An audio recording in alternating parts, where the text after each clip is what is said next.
Hello, everyone. In this video, we will continue to look at the multiple choice questions in chapter 14 of the Java book.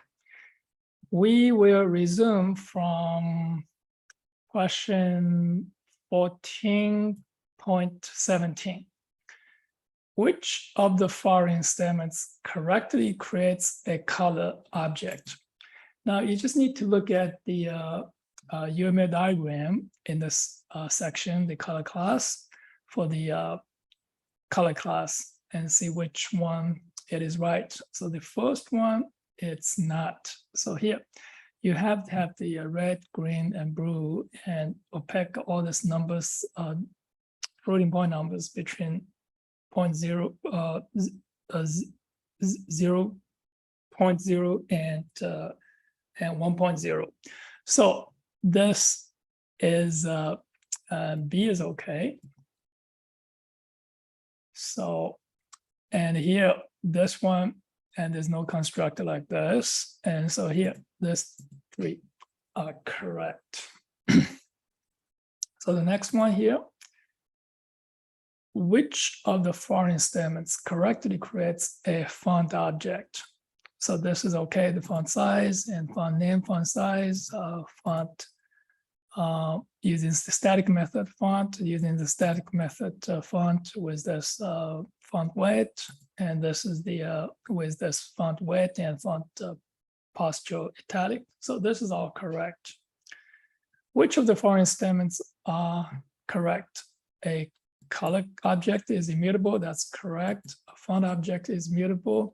You cannot change the contents in a color object once it's created, that's right. You cannot change the contents of a font object once it's created. Next, the image and image view classes. Which of the following statements correctly creates an image view object? So this is correct. And this is fine. So this is also fine.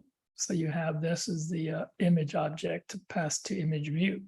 So this is the image. This is using UIO. This is using local file. Using local file. This is all right. Now let's look at this. Analyze the foreign code. So if you look at the code, here's the pen. Using HBox, this set padding for this pen, this HBox. So here's the image. Now, this, if you use UIO, you have to give the protocol using the HTTP or HTTPS. So I think that's the problem. So the here, right here, this new image must be replaced by. So here, this, right.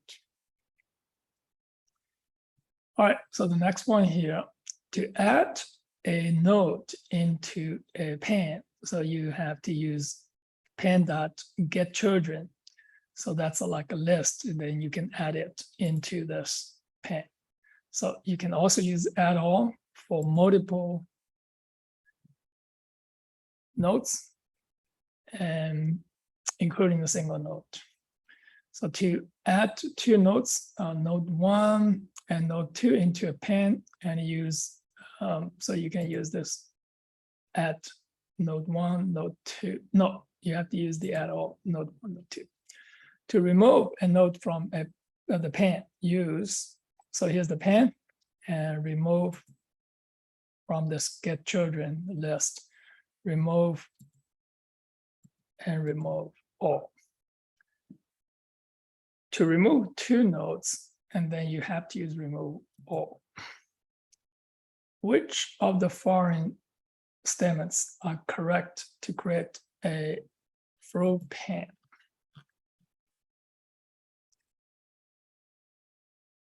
So here is you have, this is the look at the UML diagram in the section for flow pen. So this is the constructor is okay, no R constructor. And this one here to specify the gap, horizontal gap and vertical gap between the elements in the flow pen. So this is okay. And this is orientation And this is in addition to orientation, specify the horizontal and vertical gap. So this is fine. And the next here, the question to add a note to the first row and second column in the grid pane use. Here's a pane. And you have to look at this is this the location. First row, so this is a 0. And the second column. So that's the only one that is correct here. To add 2 nodes, node 1 and node 2 to the first row in a grid pane, use.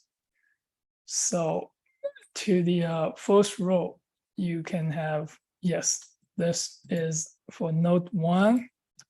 So, and this is the first row, first column, and this is the first row, second column for node 2.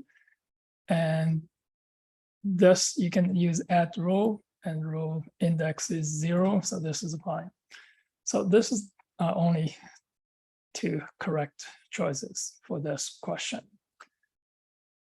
Border pane, to place a note in the left of a border pane P, use set left, this note. So here we have H box and a V box to place 2 nodes, node 1 and node 2 in H box P. So you have to use 2. So use add all. Now let's look at this program, analyze it. So here we have the pane, and this is the circle. You add all, that's fine. And here's the circle. You already create the circle. You just change this X and Y center. Change the radius, and now this is the same circle. So that's the problem. You cannot add the same circle into the pane twice. So that's here, you're going to get a runtime error here, runtime error for this. All right, let's check if we get everything right. Check. Oh, yes, everything is right for this part. So here, and from 17 to 31. All right, that's all for this part of multiple choice questions. In the next video, we will look at the remaining multiple choice questions in chapter 14 of the Java book. Thank you for watching. Bye.